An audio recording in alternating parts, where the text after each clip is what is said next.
Bayangin, kali ini kalian itu sedang menghadap kepada Fusik.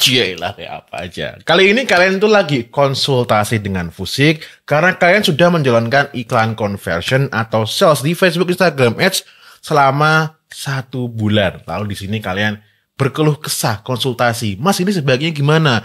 Terus ini gimana? Dan tetek bengeknya yang lain lah. Nah, ya kan? Nah, nanti di video kali ini, itu nanti akan aku sarankan, ya kan? Gimana sih kalau udah 1 bulan, nanti kita akan melihat respon marketnya gimana terhadap penawarannya, terus apa yang perlu dilakukan, ya kan?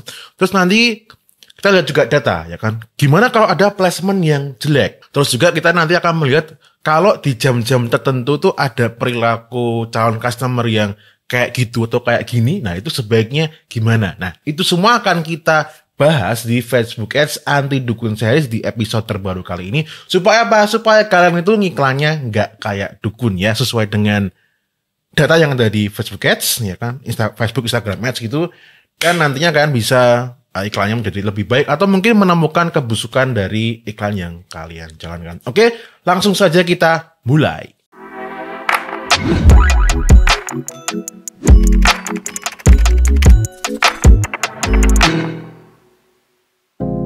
Selamat datang di Facebook Ads Anti Dukun Series yang versi gratis ya. Sesuai judulnya, kali ini sebaiknya kalian tuh sudah menjalankan iklan conversion atau sales di Facebook, Instagram Ads seminimalnya adalah 1 bulan. Kalau belum gimana? Nggak apa-apa. Ini ditonton aja sampai akhir nanti bisa mendapatkan insight tambahan. Oke, nah pastikan itu dulu sudah ngiklan conversion selama 1 bulan.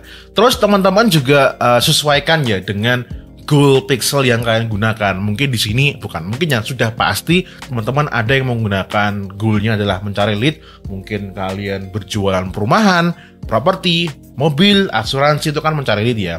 Atau mungkin juga ada teman-teman yang di sini jualannya langsung di website. Berarti kan mencarinya adalah cost per purchase. Kecuali kalian yang masih zaman bahula ya kan, jualannya fashion tapi pakai lead, udah ketinggalan zaman. Oke, tapi kalau kalian ketinggalan zaman ya nggak apa-apa lah, silakan ikutin aja. Oke, langsung kita mulai. Bagian yang pertama adalah lihat bagaimana ya respon market terhadap penawaran. Maksudnya penawaran itu adalah tentu juga terhadap produk kalian, iklan kalian, dan isi websitenya. Nah, cara lihatnya gimana? Atau lebih tepatnya, apa sih yang wajib kalian lihat pertama kali? Itu adalah CTR link click ya. CTR link click ya, atau bahasa Indonesianya itu apa ya, gampangannya orang lihat iklan kita berapa gitu kan, yang ngeklik berapa. Nah, itu menjadi persenannya gitu. Nah, di luaran sana tuh banyak simpang siur informasi ya kan. Oh, sebaiknya CTR link click itu harus minimal 1% dan sebagainya, kayak gitulah. Bullshit. Ya kan? Karena aku melihat banyak dashboard, karena aku mohon maaf bukan Master Gobal Gabul ya kan, yang mengaku-ngaku punya bisnis yang omsetnya miliaran misalnya gitu ya.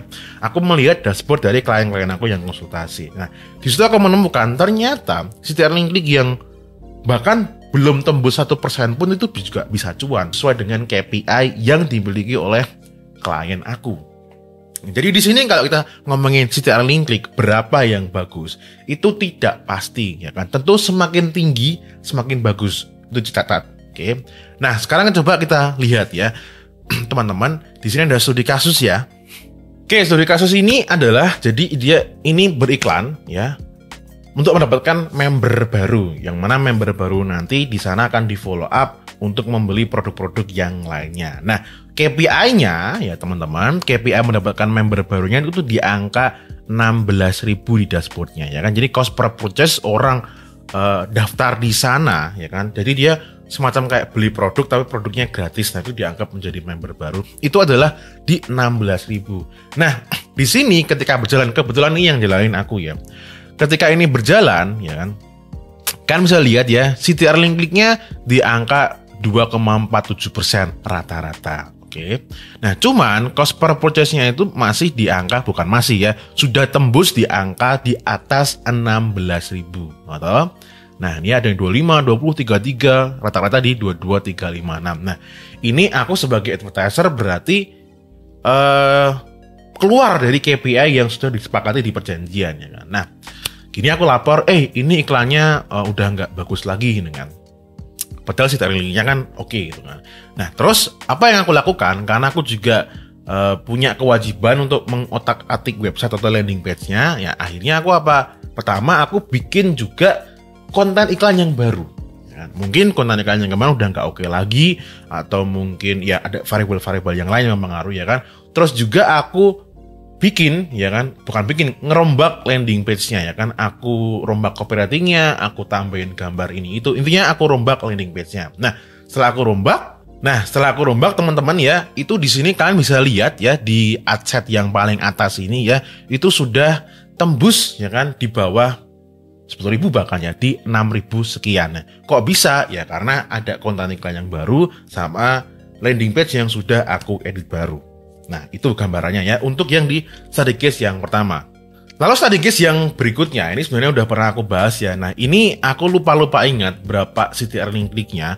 Cuman di sini dia itu ya secara ROAS-nya itu nggak bagus. Nah, ini kemarin yang aku sarankan ke klien aku ini adalah itu untuk merombak konten iklannya juga sama landing page-nya atau halaman produknya dibikin lebih informatif. Nah, hasilnya sehingga ROAS-nya nih jumping ya kan, jumping tuh ya, dia melompat ya dari 0,5 sekian sampai ke 5,83%. Nah itu contoh pada kasus yang kedua. Lalu yang ketiga ini adalah seorang bapak-bapak yang jualan fashion ya kan, fashion kayak itulah, fashion gamis ya. Itu dia CTR linknya kalian bisa lihat di angka 5%. Itu kan cukup tinggi ya, kalau Mas Gabul ini bilangnya tinggi sekali. Tapi ternyata dari landing page ke event selanjutnya itu nggak oke. Nah, berarti di sini kalian bisa lihat ternyata CTR link yang tinggi belum tentu ya itu konversinya juga bagus. Nah, ini yang tak sarankan ke klien aku itu adalah untuk tentu juga ganti konten iklannya, karena tak lihat konten iklannya agak alay. Terus juga merombak landing page-nya menggunakan website yang lebih simpel. Nah, hasilnya coba tak carikan screenshot-nya. Jadi, ketika dia ngiklan seminggu itu sudah ada pembelian 2 di website-nya. Nah, jauh lebih bagus daripada ini ya. Lalu juga ini yang selanjutnya studi kasus ya. Jadi dia ini kalau kita lihat ya, CTR link kliknya masih di bawah 1% ya kan. Tetapi kalau kita lihat conversion di dalam websitenya, nah kita lihat conversion di dalam websitenya itu adalah dia ini pada saat itu, ya aku ingat banget ini dia conversionnya ini dia sesuai dengan KPI-nya yang dimiliki ya. Secara total di website sama kalau nggak salah yang order di marketplace juga ya. Nah itu dia sesuai dengan KPI. Jadi walaupun CTR link kliknya belum mencapai 1%, ternyata tetap bisa cuan ya kan. Tentu berarti kalau CTR link kliknya lebih gede daripada 1%, nanti yang masuk akan lebih banyak, yang potensi convert itu akan menjadi lebih banyak. Oke. Nah, setelah tadi kalian melihat CTR link kliknya berapa persen ya kan. Lalu juga dari landing page ke event selanjutnya itu bisa landing page untuk jadi lead ya kan, atau mungkin dari landing page masuk ke add to cart, checkout sampai purchase dengan itu teman-teman bisa analisa ya setelah menjalankan iklan selama 1 bulan. Nah, caranya bikin custom kolomnya coba kalian lihat video yang ini ya. Aku sudah bikin yang panjang lebar di situ. Nanti teman-teman kolomnya itu disesuaikan ya. Lalu dilihat ya kan mana yang boncos. Cuman memang dari pengalaman aku memberikan konsultasi ke klien-klien biasanya itu adalah rombaknya konten iklan sama isinya landing page-nya itu sendiri atau halaman produknya. Oke, selanjutnya kita akan melihat di bagian mana placement-nya. Jadi seringkali ketika kita itu menjalankan iklan ya, itu Facebook Ads, Instagram Ads itu Meta lah nyebutnya sekarang. Itu dia akan akan menggunakan mesinnya ya kan dengan melihat produk ataupun tampilan branding yang kalian iklankan. Itu nanti biasanya akan condong ke Facebook atau ke Instagram atau mungkin keduanya. Nah, itu cara lihatnya gimana? Jadi teman-teman silakan masuk ke Ads Manager-nya ya kan. Terus nanti di bagian delivery-nya teman-teman bisa checklist ini ya dari breakdown tadi masuk ke delivery lalu ke bagian yang namanya adalah placement atau platform lah ya. Nah, jadi kalau platform ini dia langsung ngepisah ya dari Facebook sama Instagram. Nah, kalau kita lihat di sini ya, misal gampangannya ini yang masih lagi sedang berjalan ya, teman-teman bisa lihat di sini ya, ternyata ini dengan spend 2,8 sekian ini ya, ternyata dia itu Facebook sama Instagram, dia itu nggak beda-beda jauh amat ya. Jadi enggak lebih condong ke Facebook atau lebih condong ke Instagram. Jadi hampir sama-sama rata gitu. Nah, cuman di beberapa bisnis ya, beberapa produk gitu, atau brand, ada yang lebih cenderung ke Facebooknya. Biasanya itu adalah orang-orang yang jualan produknya, mohon maaf ya, agak-agak yang kayak style-style pasar gitu ya. Bukan berarti itu salah ya Kak. Nah, biasanya kalau yang lebih condong ke Instagram itu fashion yang visualnya lebih bagus. Atau mungkin kalian yang sudah punya akun yang sudah tumbuh secara organik di Instagram. Nah, biasanya dia akan lebih condong ke Instagram.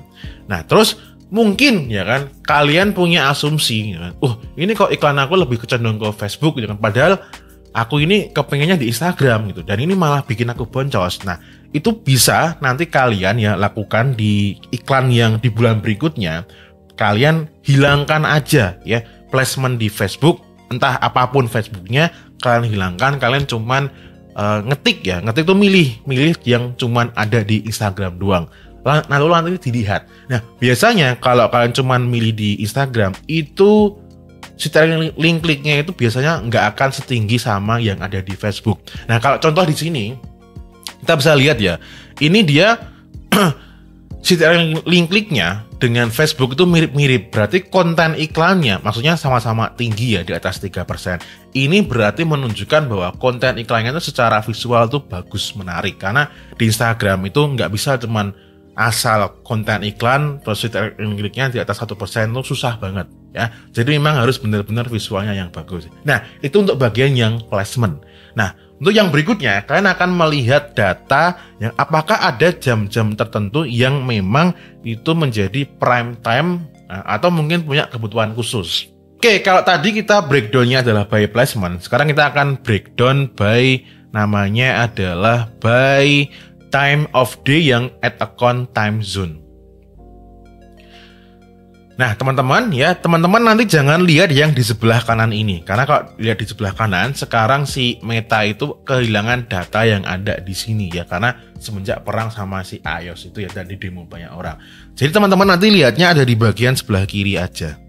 Di result ya. Nah, teman-teman nanti setelah menjalankan iklan, seminimalnya adalah 1 bulan. Nah, teman-teman bisa banget lihat di sini ya kan.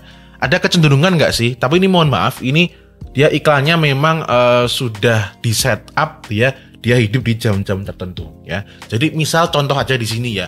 Misalnya teman-teman melihat di sini ada kecenderungan kok iklan aku itu lebih cenderung mendapatkan purchase atau mungkin lead ya, kalau teman-teman mencari lead di jam-jam katakanlah jam 5 pagi sampai jam 10 misal kayak gitu. Dan ternyata di jam-jam yang lain itu ternyata enggak oke gitu. Dan itu juga kalian konfirmasi, mungkin kalau kalian punya CS, kalian tanya ke CS, ternyata memang jam-jam tertentu itu yang lebih banyak dan lebih convert. Nah, jadi gitu, kalian konfirmasi dan ternyata data ini benar, ya udah. Berarti nanti di iklan yang berikutnya, teman-teman nanti bisa bikin semacam kayak rules ya, atau peraturan yang mana di rules-nya itu nanti teman-teman bisa ya kan matikan ataupun hidupkan ya iklannya di jam-jam tersebut. Itu sangat bisa ya. Jadi jangan kalian matikan, hidupkan secara manual.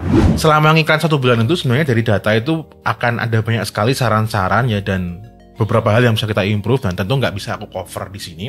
Nah, kalau teman-teman kepengen nge-hire aku sebagai konsultan untuk ngobrak-ngabrik dashboardnya, aku analisa, lalu aku berikan saran agar menjadi lebih baik, atau mungkin menemukan kebusukan, barangkali produk kamu jelek, atau mungkin kamu kurang ngerti konten iklan yang convert tuh kayak gimana, atau mungkin kamu masih menggunakan landing page arah Masta Gobal-Gabul, nah, dan kamu ingin mendapatkan pencerahan karena aku kan melihat dashboard secara personal ya dari klien-klien aku, teman-teman bisa daftar konsultasi aja di sini ya. Aku ngomong ini tuh masih ada slotnya 4, dan beneran kalau Fusik itu slotnya habis ya nanti aku tutup dan harus ngantri ya. Dan ingat teman-teman harus memiliki dananya, dana buat bayar konsultasi dan juga dana buat iklan. Dan di sini tidak ada jaminan apapun, nggak ada janji surga seperti Masta Gobal-Gabul. Kalau memang butuh insight, butuh dianalisa, silahkan daftar konsultan di sini ya. Aku tunggu di sesi konsultasi. Oke, gitu aja untuk Facebook Ads Anti Dukun Series di episode terbaru kali ini. Semoga ini menjadikan jawaban dari para permasalahan kalian dan juga menjadi tambahan insight buat kalian. As always, may we always live in prosperity. This is Fusik signing off. Bye-bye.